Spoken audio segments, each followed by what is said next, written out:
So I'm sitting here at the VSO School of Music, the beautiful Pyatt Hall, with VSO Concertmaster Nick Wright and Principal Horn Alex Wide.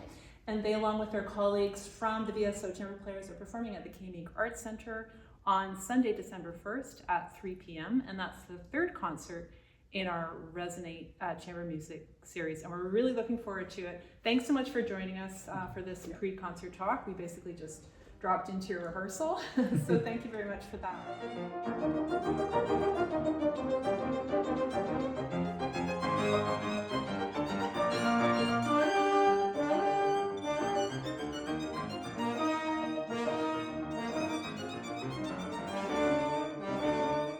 Your day job is playing in an orchestra.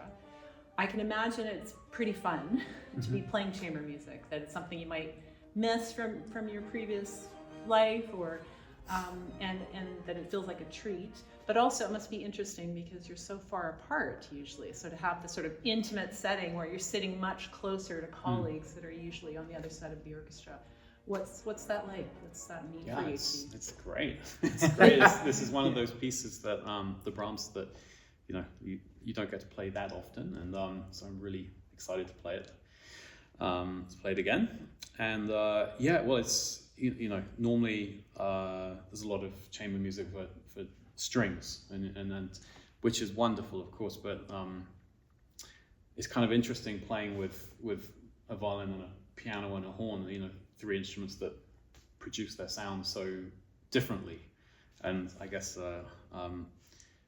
you might think, well, that's going to be impossible to manage. How are you going to do that? But actually, in a funny way, it's kind of cool, because you sort of eliminate all of that sort of technical stuff that goes on when you have more than one string instrument, like trying to make sure you're all in the same part of the bow, or am I going to do a down bow, or I have to do an up bow, all that sort of stuff. You can sort of bypass that and just go straight to phrasing and the music, which is really nice actually. That's one of the reasons I really enjoy it. And another thing is that there's just not very much chamber music that Alex and I can kind of play together. Really, there's unfortunately, but this is such a wonderful piece. But there's not that many others. There's some Beethoven and some Schubert. So it's been a lot of fun for me.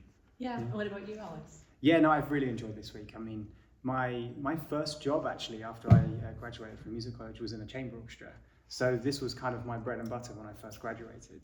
And actually, Nick and I, it's funny because it's great sitting this close, but we spend a lot of our time looking at each other across the orchestra anyway. It's just there's normally quite a bit of space between us, but we're always kind of in contact and making sure that we're landing on downbeats together and doing little pull-ups and things. So we do kind of that chamber music-y thing from a distance anyway within the orchestra.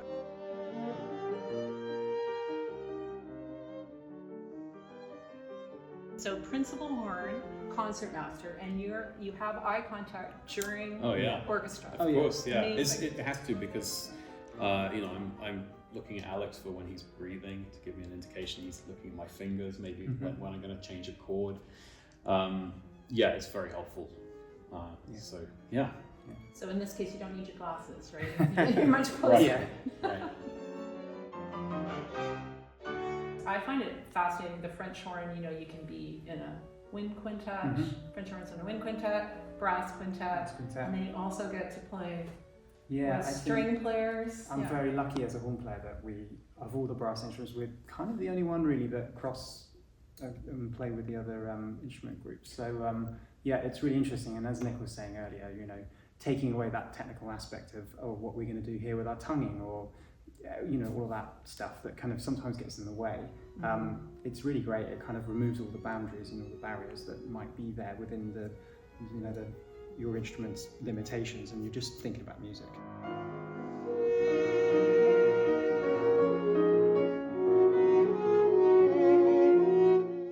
I understand Brahms wrote this piece for the natural horn. He did. Which would be without the valves that we see, that we're used to seeing on the modern horn. But he could have written it. Is that correct? That there were valves around, but he chose to write it for the natural horn? It's funny you should ask me that. I actually did my lecture recital on that when I was studying. And at the time, the valve had been invented, and when he wrote his first symphony, I think most players at the time were still using natural horns, but the valve was kind of creeping in. But by the time he wrote his fourth symphony, pretty much everybody was playing on a valved horn by that point. But he, I think what happened was there's some letters and some evidence to suggest that most horn players would have probably just kind of gone, yeah, great, thanks a lot, Brahms, and maybe played a few notes, stopped, and done some of the texture things that natural horn's so great with, but been playing on a valved horn. And I think this is very much the same. I mean, it's very chromatic, and actually, it's the part's very different in compared to most natural horn parts, where we actually are in key signatures, which doesn't happen a lot. Because normally, when you change key on a natural horn, you just change the length of the tubing. And right. You're always in C major. So the valves actually prevented you from having to do that, Exactly, right? So the valves are actually changing the length of the tubing. Yeah, actually, back then the valves would have been after the what we would have called the crook, which is the first bit. That's the bit that changes length, and the valve section would have been after that. But it's a really interesting part. And was Brahms thinking, by writing it for the natural horn, was he looking for some kind of message in the fact that he wrote it for the natural horn? Is it something about the colors or the sound quality that he was going after? Is it about the hunting theme? Yeah, I always think with Brahms that he was classically trained. He was learning how to write music when the natural horn was, being used and the valves hadn't been invented. So I think it was more habit than anything else. And I think as the options became wider with what he could do with the horn, he started pushing the boundaries. And technically, you can play it on the natural horn, very much so. It's very hard, but you can. It's very hard. Yeah, you can. It's all completely possible within the realms of what a natural horn's capable of. But a lot of the time, people didn't, I think. Yeah. Have you ever played it on natural horn? No. Do you play natural horn? I have attempted to play natural horn a few times. Yeah. So that would be. Can you just explain to us? That would be basically you're as you said, you're pulling the crooks in and out. Yeah. So the crook and is you've got just your hand in the bell as well. And the hand would still be in the bow, so you would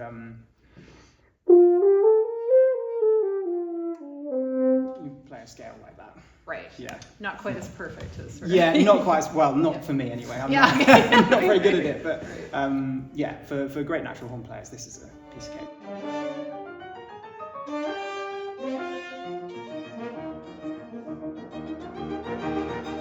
We came in today to your rehearsal. You're playing the fourth movement, which is very much the hunting. There's no denying it. It's I think in 6/8 probably right is with the hunting theme, but also a bit of hunting theme for the violin and piano, of course. Yeah. Well, actually, it's amazing that at the end of the third movement, which is such a memory of his mother. I mean, this was written shortly after his mother passed, and I think it's I heard that Brahms actually learnt the horn when he was young. So, yes, I read so I that guess too. he must have been learning on the natural horn. Yeah, and exactly. it's probably an interesting, maybe one of the reasons why such a sort of a personal piece for him, he chose to use the horn again. Right. Perhaps, who knows? But I mean, so in that third movement is really kind of the heart of the piece. It's really, you feel like you're sort of you're like in the requiem, like at moments, especially the beginning. But towards the end of the movement, he puts in this, I believe it's a melody that his mother used to sing to him. Which, and this becomes the last movement, this theme that we all have, and of course it's amazing that he can have such sadness with this theme in the third movement and such almost joy in the last movement. So it's the beauty of an amazing Brahms. Yeah, right. Yeah, it's very Brahms, right? It's really Yes, core Brahms. Yeah. With playfulness. Yeah, really. it's almost like Symphony No. 5, really. Right. Yeah, Oh, okay. And Yeah. so speaking of which, so this is a horn player saying this is like Symphony No. 5. I'm guessing that's something that horn players say. Must be a very important piece for horn players. Yeah, it's a massive piece in our kind of chamber music repertoire. It's fantastic. And actually, this is the first time I've ever played it. I've studied it before, and I've learned the part, and I've seen people perform it, and my teachers when I was in London played it quite a few times in chamber concerts, and I went and watched. But this is the first time I've ever had the opportunity to do it. Oh, that's So, fantastic. yeah. Well, we'll be listening for the beautiful melody, Yeah. the lullaby from his Yeah. mother, and Yeah. of course the hunting horn themes in Yeah. the fourth movement. So I know you're obviously not playing in the Mendelssohn String Quartet. You're not playing in the Mendelssohn String Quartet, Right. but I'm sure you have played this Mendelssohn Yes, String Quartet. yes. Could you talk to us a little bit about that piece? That's a very young composition, Sure. a little bit differently than the Brahms, but he was Yes. 18, I believe, when he wrote the Yeah, 18, I second think. Yeah. string quartet. Yeah, That's right. So, yeah, I mean, the whole program is sort of somehow centers around love and death, really. As we talked about, Brahms writing this piece after his mother died.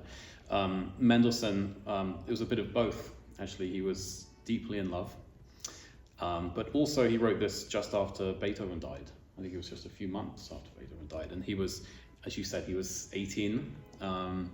But this was not an ordinary 18, because I think he'd written so much amazing stuff. He wrote at 16. He wrote the octet, the string octet, which is just amazing feat, right? The true prodigy. So not a usual 18-year-old, but still. And I think the piece has so much in it. It's so much emotion, and so much of what is in there. I think you can feel he's been studying what Beethoven did in his last quartets. Apparently he was all over the scores of them, just soaking that stuff in, and you see this in that quartet. But yes, that quartet it's sort of the thematic material is actually from a song which he wrote previous to that. I can't remember how much previous, but and it's in response to finding this love. I think he actually put in the manuscript or asked the publishers to show this, and it's a very interesting piece, and I think it suits really well the program. And there's another piece, the Webern, Langsamer Satz, which is again like a composer, very young and deeply in love. So I think he just went for a walk in the hills with someone who ended up being his wife, and wrote this piece. Which, if you think of Webern, you think later Webern, and you think of being Schoenberg's pupil and the 12th tone and the short pieces. This is actually one of his longest pieces, even though it's maybe only 10 or so minutes. And I think it's been described as Tristan and Isolde kind of condensed into 10 minutes. So there's another piece there that's just a lot going on, a lot of emotions, and yes, extremely romantic. Langsamer Satz, it's slow movement. Yes, right? yes. So I it's think a string quartet in one movement. he intended to write a complete quartet, but just moved on. But it is a beautiful gem. Yes. So the program will start with Langsamer Satz, and then the Mendelssohn number 2 string quartet in A minor, which is actually very major. As I was listening to it, it keeps starts very flipping. major, but it is Yeah. officially in A minor. And then the wonderful Brahms horn trio. Thanks so much, Nick and Alex, Thank you. for joining Pleasure, us yeah. today, and we look forward to seeing you. Great. Yeah. Thank you.